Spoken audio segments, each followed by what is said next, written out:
2023년 8월 20일 주일 예배를 하나님께 드리겠습니다. 함께 기도하시겠습니다. 하나님, 하나님의 백성이 하나님의 은혜를 힘입어 하나님 앞에 겸손히 섭니다. 하나님께서 말씀하시고 이 인생들은 듣는 자로 서게 해 주십시오. 예수님 이름으로 기도 올립니다. 아멘.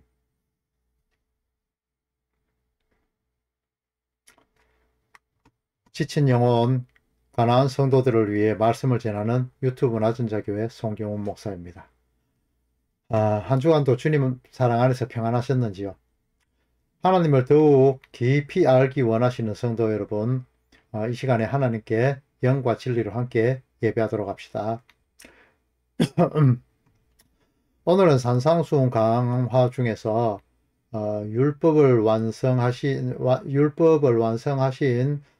예수님 두 번째 시간으로 공부하도록 하겠습니다. 말씀은 마태복음 5장 17절에서 20절입니다. 함께 봉독하겠습니다. 내가 율법이나 선지자를 폐하러 온 줄로 생각하지 말라. 폐하러 온 것이 아니요 완전하게 하려 함이라. 진실로 너희에게 이르노니 천지가 없어지기 전에는 율법의 1.1획도 없어지지 아니하고 다 이루리라. 그러므로 누구든지 이 계명 중 지극히 작은 것 하나라도 버리고 또 그와 같이 가르치는 자는 천국에서 지극히 작다 일컬음을 받을 것이요 누구든지 이를 행하며 가르치는 자는 천국에서 크다 일컬음을 받으리라. 내가 너희에게 이르노니 너희의 의가 서기관과 바리새인보다 더 낫지 못하면 결코 천국에 들어가지 못하리라. 아멘.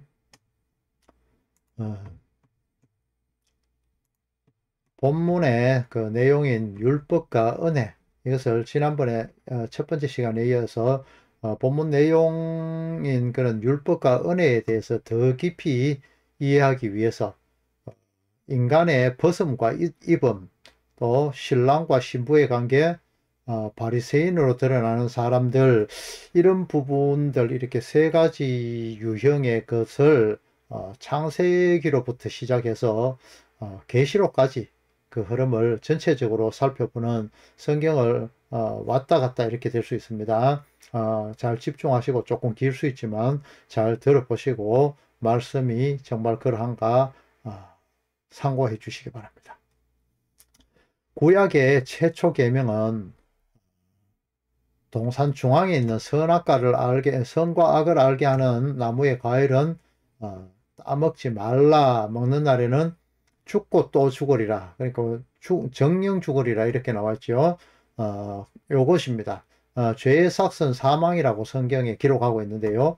아담은 죄 없는 상태로 지어졌잖아요. 그렇기 때문에 죄의 삭신 죽음이 없이 그런 상태로 살 수가 있었지만, 그 아담은 하나님의 명령을 어김으로, 그러니까 죄로 인해 가지고 이 땅에 죽음이 들어오게 된 거죠. 하나님의 법을 어기는 것이 죄지 않습니까? 먹는 날에는 정령 죽으리라. 이 원어대로는 죽고 또 죽으리라, 이런 내용인데요. 하나님의 계명을 어긴 것이지요. 아담에게 주어진 것은 에덴 동산 안에 모든 실과였지요. 사실 주어진 것은. 그런데 그 많은 것을 가지게 된 아담에게 접근한 사탄은 풍족함으로 누리지 못하게 하는 그런 계략을 씁니다. 그래서 하나님께서 금하신 먹음직도 하고 보암직도 하고 지혜롭게 할 만큼 탐스럽게 보였던 하와에게요, 그 선악을 알게 하는 나무의 과일만 볼 수 있도록 그 눈을 열어버립니다. 인간은 바로 이렇게 하나님의 말씀을 전하는 나단 선지자의 징계의 말씀처럼 행인을 대접하기 위해서, 그러니까 선한 일을 하는 거죠. 이게 선한 일을 하기 위해서 부자라는 존재가 자신이 99마리의 양을 가지고 있었음에도 불구하고 가난한 사람의 그 양의 새끼를 빼앗아서 잡는 그 부분과 똑같은 것입니다. 이스라엘 사회에서 그렇게 정권을 휘두르던 그런 자들인 율법사들과 제사장들, 이런 사람들은요, 자신들이 가진 그 많은 것에 만족하지 않고 자신의 권력을 이용해 가지고 고아와 과부들의 것을 수탈하는 자들이다. 이렇게 성경은 기록하고 있죠. 그처럼 아담은 자신에게 주어진 것에 감사하기보다는 사탄의 쏘사김에 쏘가가지고 감사하기보다는 오히려 탐욕을 품게 된 것이죠.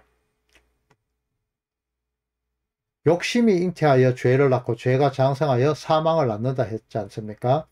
아담의 죄는 무엇이기에 하나님이 이렇게 엄청난 그런 죽음을 예고했을까요? 성경에서 겸손이라고 하는 단어가 많이 나오는데요. 이 단어는요, 우리가 일상적으로 알고 있던 그런 부어사전적인 개념하고는 좀 다릅니다. 성경에서 나타난 이 겸손이라는 단어는 하나님 앞에 서는 것, 하나님의 사람이 하나님 앞에 서는 것, 이런 것을 이야기하고 있는데요. 즉 창조자 앞에 피조물의 위치에, 그 자리에 위치하고 서 있다는 그런 뜻입니다. 아담은 겸손하지 못하고 사탄의 쏘사김에 그렇게 속아서 스스로를 높이고 하나님의 자리에 올라가고자 하는 그런 탐욕으로 인해 갖고 하나님으로부터 저주를 받게 되는 것이죠. 순종자의 자리에서 벗어나고 부끄러움이 무엇인지 스스로 판단해서 하나님 앞, 그러니까 겸손의 자리에서 벗어나서 하나님 앞에 섬을 거부하고 피해서 숨고 스스로의 힘으로 부끄러움을 가리기 위해서 무화과 잎으로 치마를 만들어 입게 되었습니다. 무화과는요, 실제로 열매가 아니거든요. 이 꽃이 열매화된 게 이 무화과입니다. 과일이 아닌 것이 과일 흉내를 내는 것이죠. 하나님이 아닌 자가 하나님의 흉내를 내는 것을 나타내는 것입니다. 무화과나무 잎으로 치마를 해 입었다는 것이 말입니다. 겸손의 자리에서 벗어나갖고 부끄러움이라는 것을 알게 된 아담은 자신 스스로 그 부끄러움을 가리고자 했으면서 그 무화과나무 잎은 환란이 오면은 곧 사그러져 버릴 그런 없음의 상태인 그런 존재이죠. 여기서 치마로 번역된 단어는 히브리어로 하고트인데요. 그것은 허리띠라는 그런 의미를 가지는데, 이것은 우리가 일반적으로 생각하는 여자가 입는 속옷 이런 뜻이 아니고요.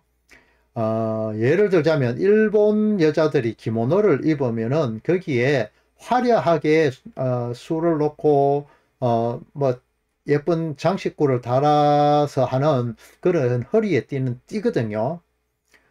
이렇게 가치 있게 그렇게 장식된 그런 벨트, 허리띠를 이야기하고요. 또 남자의 경우에는요, 이 띠라는 것이 뭔가 하면은 칼이 채워져 있는 군대용 벨트, 이런 것을 이야기하거든요. 이렇게 아담은 말씀이 아닌 왜곡된 말인 사단의 속삭임에 그 귀를 기울이다가 하나님과 대적하는 자의 자리에 서게 되는 겁니다. 이것이 아담이 하나님 앞에 바벨탑을 쌓는 모습인 것이죠. 하나님은 이렇게 자기 자리를 떠난 아담을 품에 안으시고 죽으시는 장면으로 짐승의 피를 흘리게 하시고 그 짐승의 가죽으로 아담에게 입히시며 죽고 또 죽으리라는 그 말씀을 유보해 주시는 거죠. 성도에게 입혀주는 깨끗한 세마포 옷으로 대비되는 그 양의 그 모습,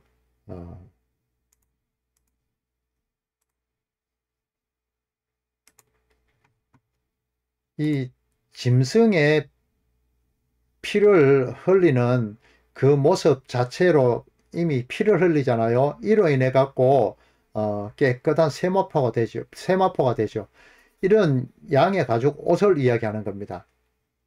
스가랴서 3장 3절 4절 보면요, 여호수아가 더러운 옷을 입고 천사 앞에 서 있는지라 여호와께서 자기 앞에 선자들에게 명령하사 그 더러운 옷을 벗기라 하시고 또 여호수아에게 이르시되 내가 죄악을 제거하여 버렸으니 네게 아름다운 옷을 입히리라 하시기로 계시록 7장 19장 7절 8절입니다. 우리가 즐거워하고 크게 기뻐하며 그에게 영광을 돌리세. 어린 양의 혼인기약이 이르렀고 그의 아내가 자신을 준비하였으므로 그에게 빛나고 깨끗한 세마포 옷을 입도록 허락하셨으니 이 세마포 옷은 성도의 옳은 행실이로다 하더라. 성도의 옳은 행실, 그죠? 성도의 옳은 행실이라 했는데 이것은 하나님 앞에 겸손히 선자로 자신의 행위로 구원을 얻는 것이 아니라 어린아이가 부모 손만 의지하듯 부모의 그런 뜻만 의지하듯 하나님을 의지하고 그분만 바라보는 그 행위로 인해 가지고 이런 것은 이런 어린아이의 모습은 예수님이 천국에 들어갈 수 있는 자, 그것을 이야기하면서 말씀하셨죠. 마태복음 18장 3절에요. 그분만 바라보는 그런 행위로 여호수아가 스스로 의의 새 옷을 입는 것이 아니고 어린아이처럼 하나님의 손에 이끌려서 하나님께서 여호수아의 더러운 옷을 벗겨버리시고 의의 세마포 옷을 입히듯이 성도는 이렇게 여겨주심의 그 옷을 입게 되는 것입니다. 아무런 나에게 의도 없고 아무런 행위에 인정받는 것이 없이 말입니다. 인간의 그 행위로부터 나오는 것은 죄밖에 없죠. 그 죄밖에 없음을 나타내는 구절을 한번 보도록 하겠습니다.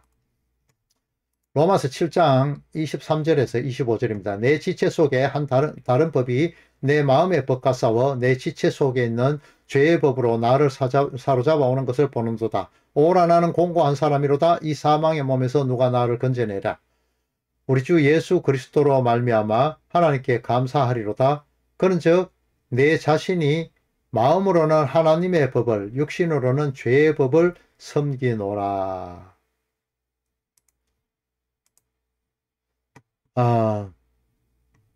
대사도인 바울 역시 자신의 안에서 나오는 것은 죄밖에 없고 이 죄로부터 스스로 벗어날 수가 없고 이 벗어날 수 있는 방법은 오직 예수님밖에 없다고 오호라 나는 공고하는 자로다.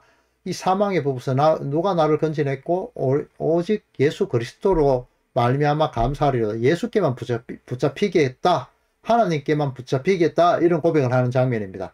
인간은 늘 이렇게 하나님을 대적하는 그런 무화과나무 잎으로 치마를 만들어 입기를 반복하고 있습니다. 하나님이 천지를 창조하시고 사람을 만드셨다고 하셨습니다. 이 사람이라고 표현된 자는 아담이거든요. 남자와 여자를 구분하기 전입니다.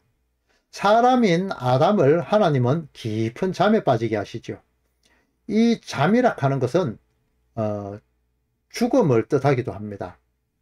이게 바로 예수 그리스도의 죽음을 예표하는 것이죠. 무슨 내용인지 한번 들어보시기 바랍니다. 그리고는 그 아담을 깊이 잠들게 하고 그 옆구리가 뚫리게 되고 물과 피를 흘리게 되죠. 그리고 그 아담의 갈비뼈가 적출되어 나옵니다. 그리고는 하와라는 여자가 탄생되고 사람인 아담은 남자와 여자로 구별되게 됩니다. 예수 그리스도가 십자가에 죽으심으로 물과 피를 흘리시고 그로 인해서 교회인 여자가 탄생하는 그런 장면을 이 말씀에서 다시 한번 보여주는 겁니다. 에베소서 5장을 보면요. 여자인 하와가 교회를 예표하고 남자인 아담은 예수님을 예표하기도 하죠.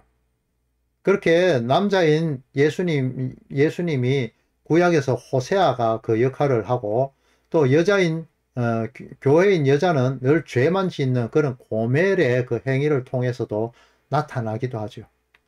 그리고 벌거벗은 교회를 그 의의 세마포로 입히시기를 원하시는 그는 하나님의 열심을 나타내는 것, 바로 짐승의, 그러니까 양의 가죽으로 사람에게 입히시는 겁니다. 벌거벗었던 창조의 때 그것을 그때 그들을 입히시며 마지막 날에 그 의의 세마포를 입히시고 천국 혼인자치에서 하나님의 거룩한 신부 새 예루살렘 성으로 만들어 가시겠다는 하나님의 고집스러운 열심을 성경 전체를 통해서 말씀하시고 있는 것입니다. 하나님의 신부인 교회를 교회되게 하기 위해서 하나님은 더 때릴 곳 없을지라도 그 매를 대어서 의의 길로 인도하시겠다, 이렇게 말씀하고 있습니다. 첫 창조 때에 사람에게 고기를 먹는 그 육식은 허락되지 않았었거든요. 하지만 하나님은 하나님의 사람인 그 아벨이 양을 기르는 목자라고 성경에 나타나 있죠. 기르던 그 양의 첫 새끼와 그 기름으로 하나님께 제사를 드렸잖아요. 이스라엘의 그 제사에는 곡식을 제물로 그렇게 화제로 드리는 소제라는 제사가 있습니다. 하지만 땅의 소산이라고, 그 가인의 제사를 드리는 그 부분요, 땅의 소산이라고 성경은 굳이 이렇게 기록을 합니다. 그리고 가인은 하나님께 이 땅의 소산으로 제사했다, 이렇게 기록하고 있어요. 하나님은 왜 가인의 제사는 받지 않고 아벨의 제사만 받으셨을까요? 한번 생각해 보셨는지 몰라요. 아벨은요, 양의 피 흘림으로 인해서 아담과 하와에게 입혀졌던 의의 흰옷 세마포를 상징하는 사하심의 그 여겨주심의 상징인 양의 가죽옷, 그리고 하나님의 영, 그리고 성령을 상징하는 양의 기름의 의미를 알고 있었던 것입니다. 그것을 드려 제사를 했잖아요. 그로 인해서 아벨의 제사는 받아들여졌고, 자기 자신의 그 구원을 갈구하면서 스스로의 노력, 행위를 다했던 땅의 사람으로 살아가던 신약의 바리새인격인 가인의 제사는 받아들여지지 않았던 겁니다. 아담과 하와가 범죄하여서 자신의 자리에서 떠났을 때 하나님은 바로 심판의 하나님으로 임하셨습니다. 바람이 불 때, 구역에서 바람이 선언할 때 이렇게 나오죠. 그때 하나님은 아담에게 임하셨습니다. 성경에서 이 바람이 불 때라는 단어는 심판의 때를 의미하거든요. 가인 역시 자신의 자리인 겸손의 자리를 박차고 살인자로 나섰을 때 이러한 바리새인의 모습에 하나님은 심판의 하나님으로 그에게 다가오셨습니다. 출애굽 시대 때요, 이디오피아 흑인인 여인과 같은 그런 볼품없는, 죄밖에 내어놓을 수 없는 이스라엘을 하나님이 아내로 맞이했다는 내용을 담고 있는 것의 이 예표인 모세가 구스 여인을 아내로 맞는 사건이 출애굽기에 기록되어 있습니다. 이때 형인 아론과 누나 미리암이 모세를 대적하여 나섰다가 미리암에게 나병이 발생되죠. 그때 미리암을 짐 밖에 가둔다고 이야기를 합니다. 성경은요. 이건 역시 아론과 미리암이 바리새인의 역할을 하는 내용을 나타내죠. 그들의 눈에는 하나님의 이끄심의 내용보다는 가문의 수치가 더 앞섰던 것이죠. 더 보였던 것입니다. 또 모세가 약속의 땅에 들어갈 수 없었다고 성경이 기록하고 있는데요. 왜 그랬을까요? 그 까닭은요, 모세는 구약으로 나타나는 율법의 대명사였습니다. 그 율법은 구약 때까지이고 신약 때를 나타내는 여호수아, 이 여호수아의 이름은 예수 이렇게 되거든요. 이 여호수아 예수를 통하여 언약의 백성이 약속의 땅으로 들어가는 장면을 성경에서 출애굽기를 통해서 미리 또 한번 보여주십니다. 율법인 모세의 사명은 요단강 전까지일 수밖에 없다는 그런 내용인 것입니다. 구약에서 반복적으로 수차례 나타나는 나는 네 하나님이 되고 너희는 내 백성이 되리라, 이런 부분들이 수없이 기록되어 있거든요. 이것은 성도들이 살아계신 하나님의 성전으로, 거룩한 땅으로, 천국으로 그 성도들을 만들어 가시고자 하는 것으로 새 창조의 때까지 이어지는 하나님의 열심을 나타내 주는 겁니다. 하나님의 자녀들에게만 이 약속을 주셨는데요. 세상 사람들은 이 약속이 무엇인지를 보아도 또 깨닫지 못하고 그 참된 내용이 뭔지를 알 수가 없습니다. 그저 규례, 율법, 도덕 뭐 이런 것으로밖에 인식할 수 없거든요. 세상 사람들은요. 세상 사람들이 인식하는 그런 부분들, 그것은 왜 그러냐? 선악과 따먹은 아담의 후예이기 때문에 그들은 행위로 인해서 구원을 얻는 것에 치중하고 있기 때문에 그런 현상이 벌어지는 것입니다. 하나님의 택한 백성들이 아니면요, 하나님의 말씀을 알아들을 수가 없는 것입니다. 군대에서는요, 자기들만 알아들을 수 있는 그런 앙구어라는 것을 사용하고 있죠. 예를 들면 보초병 앞에 다른 사람이 나타나게 되면 미리 약속된 군호로 뭐 태양 이렇게 말하면은 상대방이 성양 이렇게 뭐 말한다고 칩시다. 이것은 아군임을 알게 하는 서로 간의 약속이지 않습니까? 하나님의 말씀은 하나님의 백성들만이 알아들을 수 있는 것이죠.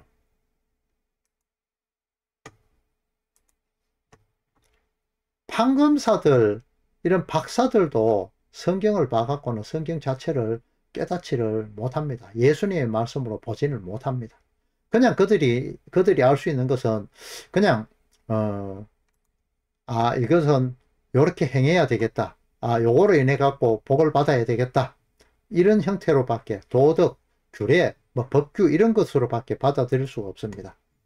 하나님의 백성들은요, 다릅니다. 하나님의 백성은 하나님의 음성을 알아듣습니다. 요한복음 10장 3절에서 5절 27절을 읽어보십니다. 문지기는 그들을 위하여 문을 열고 양은 그의 음성을 듣나니 그가 자기 양의 이름을 각각 불러 인도하여 내느니라. 그가 자기 양을 다 내어놓은 후에 앞서가면 양들은 그 음성을 아는 고로 따라오되 타인의 음성은 알지 못한 고로 타인을 따르지 아니하고 도리어 도망하느니라. 27절이요. 내 양은 내 음성을 들으며 나는 그들을 알며 그들은 나를 따르느니라. 자, 예수님은요, 양의 우리, 즉 율법에 묶여있던 택한 백성들을 꺼내시고 그 양들을 부르시면서 앞장서 가시고 그 양들은 그 뒤를 따르는 것이 양들이 그 음성을 알기 때문이라고 그렇게 기록하고 있습니다. 광야교회, 그리고 광야 40년 동안에 율법에 가두어 두었던 그런 언약궤가 앞서가고 그 뒤에 이스라엘이 따라다녔죠. 이렇게 하나님의 말씀이 앞서가고 오직 은혜에 이끌리는 성도들은 그 유사품인 변질된 말씀인 누룩이 든 그런 유대인들의 말, 바리새인들의 거짓말에 속아 그들에게로 가지 않는다는 것입니다.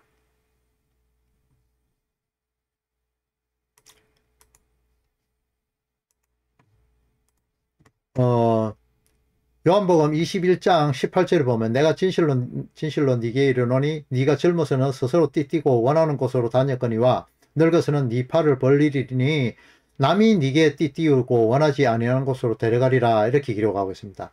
이것은 베드로의 모습에 대해서 예수님이 이야기를 한 것인데요. 베드로의 삶을 주관하시면서 예수님을 알지 못하던 때와 예수님을 안 후의 삶이 달라질 것을 예수님이 직접 베드로에게 이야기해 주는 그런 내용입니다. 예수님의 제자로서의 삶은 스스로 사는 것이 아니고 성령 하나님께서 이끄시는 대로 그냥 묵묵히 따라갈 수밖에 없도록 이끈다는 것이거든요.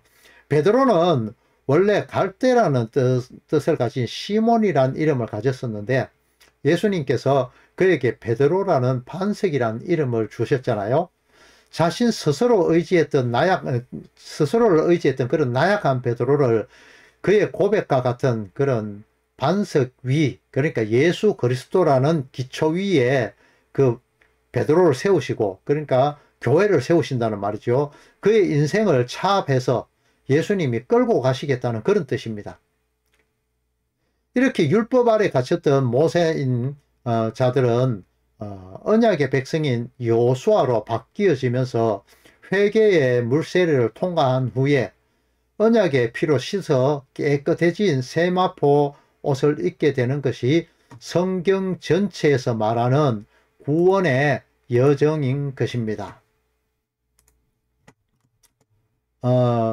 마태복음 25장 1절에서 13절까지 한번 읽어보겠습니다. 그때 천국은 마치 등을 들고 신랑을 맞으러 나간 10처녀와 같다 하리니 그중 5은 미련하고 5은 슬기 있는 자라. 미련한 자들은 등을 가지되 기름을 가지지 아니하고 슬기 있는 자들은 그릇을 기름에 담아 등과 함께 가졌더니 신랑이 드디어 오므로 다 졸며 잘세. 밤중에 소리가 나되 보라 신랑이로다 맞으러 나오라 하며 이에 처녀들이 다 일어나 등을 준비할세. 미련한 자들이 슬기 있는 자들에게 이르되 우리 등불이 꺼져가니 너희 기름을 좀 나눠달라 하거늘 슬기 있는 자들이 대답하여 이르되 우리가 너희가 쓰기에 다 부족할까 하노니 차라리 파는 자들에게 가서 너희 쓸 것을 사라 하니 그들이 사러 나간 사이에 신랑이 오므로 준비하였던 자들은 함께 혼인잔치에 들어가고 문은 닫힌지라. 그 후에 남은 처녀들이 와서 이르되 주여 주여 우리에게 열어주소서. 대답하여 이르되 진실로 너희에게 이르노니 내가 너희를 알지 못하노라 하였느니라. 그는 즉 깨어 있어라. 너희는 그 날과 그때를 알지 못하느니라.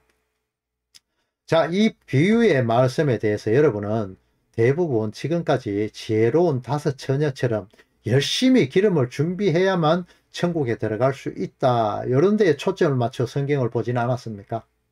그리고 늘 깨어있어서 예수님 맞이하여야 한다. 그래야 천국에 들어갈 수 있다. 이렇게 말입니다. 하지만요, 본문 5절을 자세히 보면요, 10처녀 모두 졸며 잤다고 나오죠. 그리고 이 예화의 초점은 기름이 아니고 자지 말고 깨어있으라는 것입니다. 만약 기름에 초점이 맞춰진 것이라면요, 미련한 5처녀라고 지칭된 이들도 나중에 기름을 준비하러 갔다가 가지고 왔지 않습니까? 그러면 기름이 준비되었다면은 이들은 혼인잔치에 들어갈 수 있어야만 되는 것이 논리적으로 그 기름 준비함에 대한 이 갖춤에 대한 그 형평성에 맞지 않나요? 그런데요, 이 포인트는 13절에 있습니다. 그런즉 깨어있으라 이것입니다. 5절에 10처녀 모두 졸며 잤다고 기록하지만 슬기로운 5처녀는요 잔치집에 들어가고 미련한 5처녀는 들어가지 못하는 결과가 나타납니다. 이것은요 바로 여겨주시는 은혜입니다. 신랑은 10처녀 중에 슬기로운 5처녀를 자지 않고 깨어있는 자로 여겨주셨던 것입니다.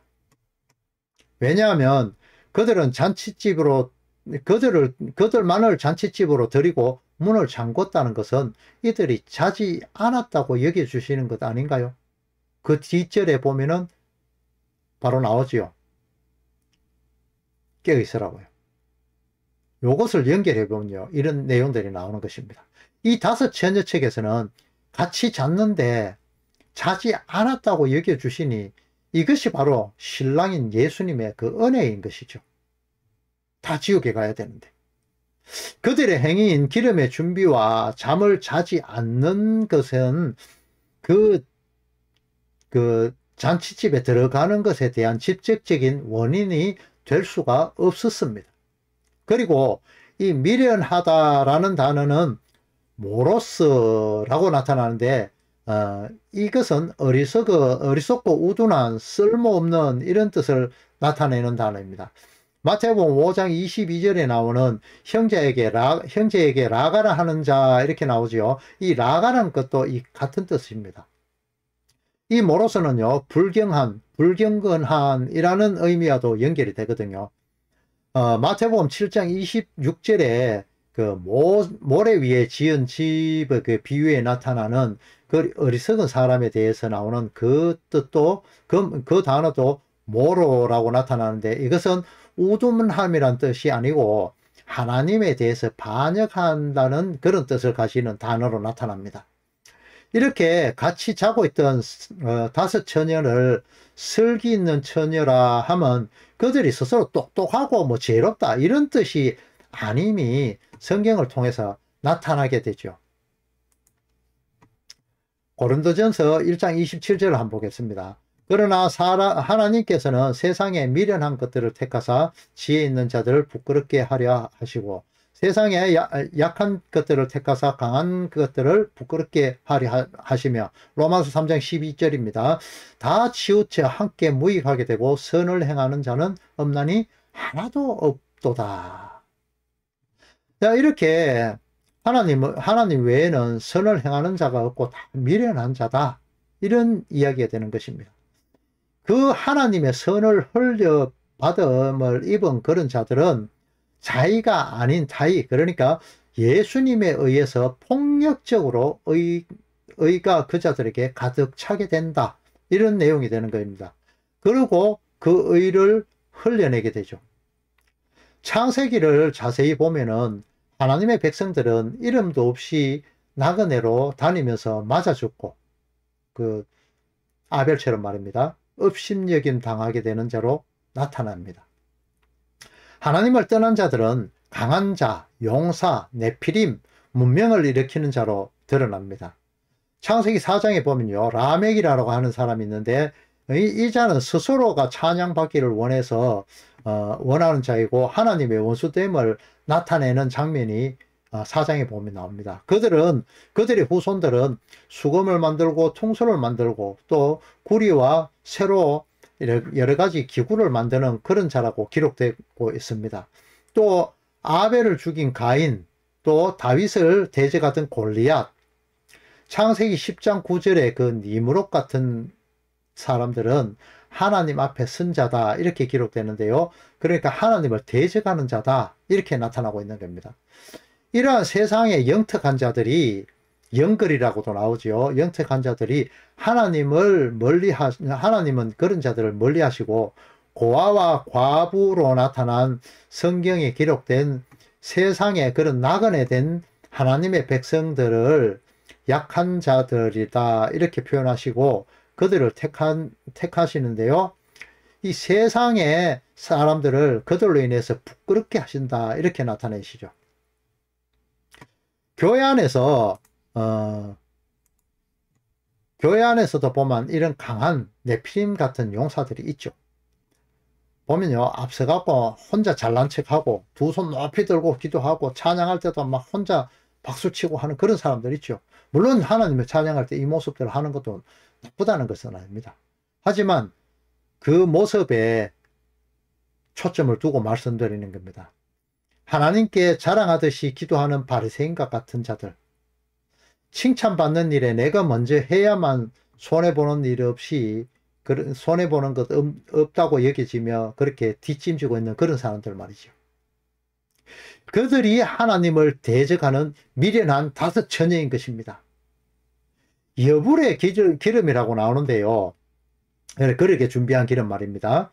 이 여불의 기름이란 것은 다 같은 인간적인 모습 이외에 하나님을 의지하는 어린아이와 같은 겸손한 자세를 말하는 것인데요.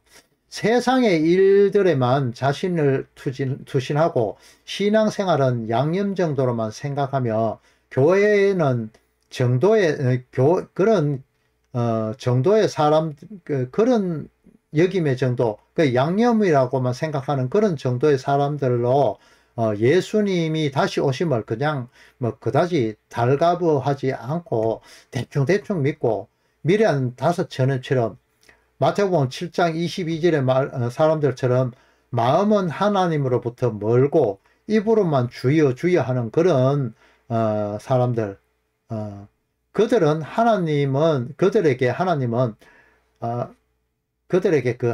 이렇게 이야기하십니다. 내가 너들을 도무지 알지 못한다. 그렇게 이야기하십니다. 보세요. 주여 주여 하며 목사 노릇하고 하나님의 백성인 양 섞여 있던 미련한 다섯 처녀는 하나님을 대적하는 자로, 그 행위들은 하나님으로 인한 행위가 아니고 자기 의쌓기에 치중하고 자기 자랑거리가 된 그런 불법을 행하는 자들이고, 그런 그들은 예수님은 도무지 알지 못한다, 도무지 알지 못한다, 이렇게 선을 그어버리시고 유기시켜 버리십니다. 말씀을 들으시는 성도 여러분은 어떤 존재인가요? 내 노력을 나의 열심으로, 내 노력으로, 나의 열심으로 교회에서 섬김이란 행위를 내어놓으시진 않으시는가요? 이 행위들을 남이 알아주지 않으면 섭섭해하고 화를 내고 또 삐쳐가지고 교회에 나오지 않고 그러시진 않는가요? 목사가 나를 알아주지 않으면 뭐 성경도 안 읽고 신앙생활을 자포자기하시진 않습니까? 여러분, 이런 행위들은 과감하게 버리셔야 됩니다.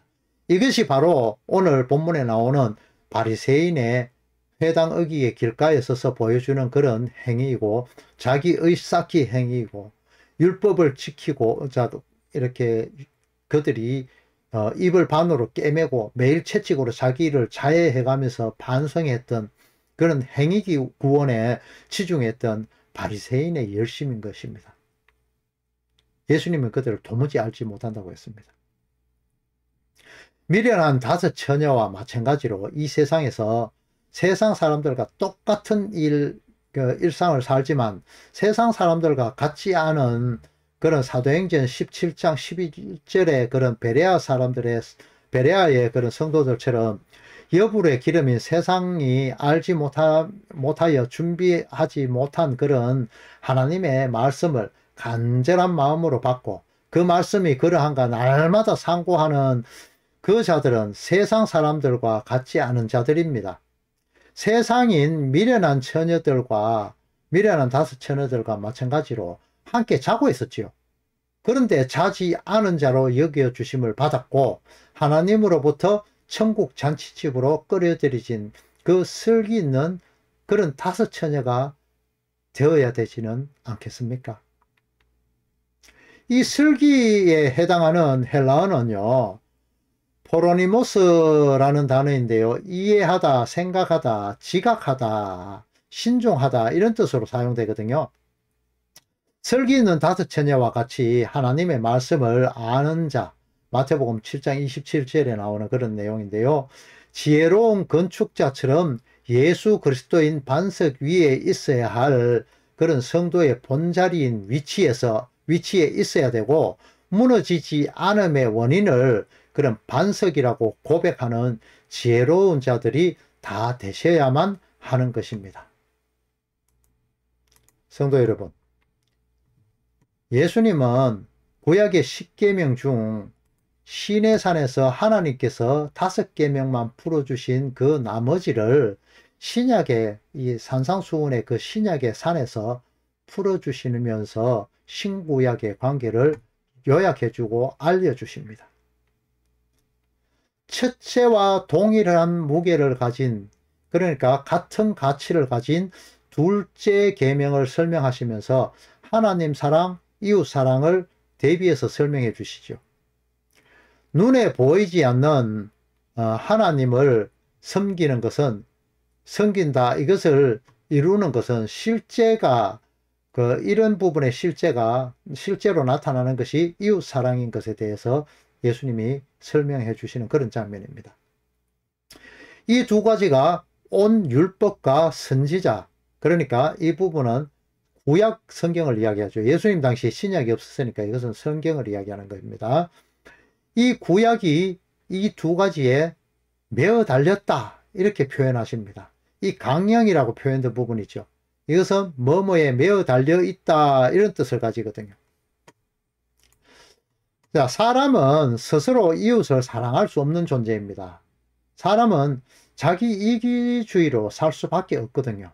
왜냐하면 선악과를 따먹고 자기 이주로 바뀌었기 때문에 말입니다. 그 이웃을 사랑할 수 있는 방법은 예수 그리스도의 십자가 은혜로 말미암아서 교회에게 부어지는 그 사랑이 충만하여서 그 이웃을 이웃에게 흘려내는, 그러니까 이웃을 긍휼히 여겨 예수 그리스도의 은혜를 그 이웃에게 흘러내는 것이 바로 이웃 사랑하는 것이라 이 말입니다. 그 이웃에게 그 예수님의 빛을 비출 수 있는 그 빛이 흘러나오는 자라야만 이웃을 사랑할 수 있는 자격을 가지고 있는 자라, 이런 말이고요. 그것이 하나님으로부터 일방적으로부터 폭력적으로 부어지게 되고, 금대접의 감남유가 부어져서 살구꽃 형상인 촛대, 그 성소에 나오는 내용입니다. 성소에 있던 그 촛대에 그 살구나무 형상인 그 촛대에, 그 7 촛대에 부어져서 불이 밝혀지게 되는 그것, 예수 그리스도의 십자가로 인한 은혜로 세상에 빛이 되는 그런 성도의 삶이고, 그 빛만 비추어야만, 세상에 비추어야만 그것으로 인해서 빛을 비추는 거죠. 그러니까 하나님으로부터, 성령으로부터 내려오는 금대접에 부어져 있던 감남유, 이것으로 인해서 우리가 세상을 비추는 것, 그것이 바로 이웃 사랑하는 것입니다. 내가 스스로 이웃을 사랑할 수 없다, 그 부분을 나타내는 겁니다. 구약의 율법이 폐기될 수 없고, 하나님의 그 은혜 역시 귀하고 귀한 것입니다. 중국 양나라의 장성효라는 사람이 안락사라는 절에 용두마리를 그렸다는 내용을 아시지요? 그 눈동자에, 그 용의 눈동자를 그리지 않았잖아요. 사람들은 그 까닭을 물었습니다. 장성효에게. 왜 눈을 그리지 않느냐? 그러니까 장성효는 이 용의 눈을 그리면은 용이 날아가 버릴 거다. 그러니까 사람들은 믿지 않고 그 중에 한 마리의 용의 눈동자를 그려 넣으니까 용이 벽을 타고 승천하고, 눈을 그리 넣지 않은 한 마리만 남았다, 이 설화가 있잖아요. 여기에서 나온 사자성어가 화룡점정입니다. 예화가 뭐 이렇게 적절했는가 모르겠습니다. 이렇게 율법의 진정한 포인트인 눈, 핵심, 인간의 발로의 노력이 아닌, 그는 오직 존재일 수 없는 존재로 여겨주시는 그 예수님의 그 율법, 예수님이 그 바로 율법의 완성이시다, 이런 말입니다. 예수님께서 이 장성효의 두 마리의 용 그림에 그려졌던 눈처럼 율법의 핵심인 그 눈이 되셔서 율법의 그런 완전한 율법을 완성하신 그런 내용이 나타나는 것입니다. 이게 바로 율법의 완성이라는 것이죠. 이해하기 쉽게 하기 위해서 이 예화를 드린 것입니다. 마지막으로 마태복음 5장 17절의 말씀을 읽으면서 예배를 마치도록 하겠습니다. 함께 읽겠습니다. 내가 율법이나 선지자를 폐하러 온 줄로 생각하지 말라. 폐하러 온 것이 아니요 완전하게 하려 함이라. 자, 율법의 완성은 바로 이렇게 예수님이 폐하러 온 것이 아니라 화룡점정 예수 그리스도를 선두에 두면서, 예수 그리스도를 눈으로 두면서 완전하게 하였다, 이 말입니다. 축도함으로 예배 마치도록 하겠습니다. 이제는 교회 머리가 되신 성자 하나님의 은혜와 우리를 구원하시기 위하여 독생자를 보내주신 성부 하나님의 크신 사랑과 성령 하나님의 교통하심이 은혜로 구원을 이루신 예수님을 나의 그리스도로 고백하는 모든 성도들 위해 이제로부터 영원토록 함께 있을지어다. 아멘.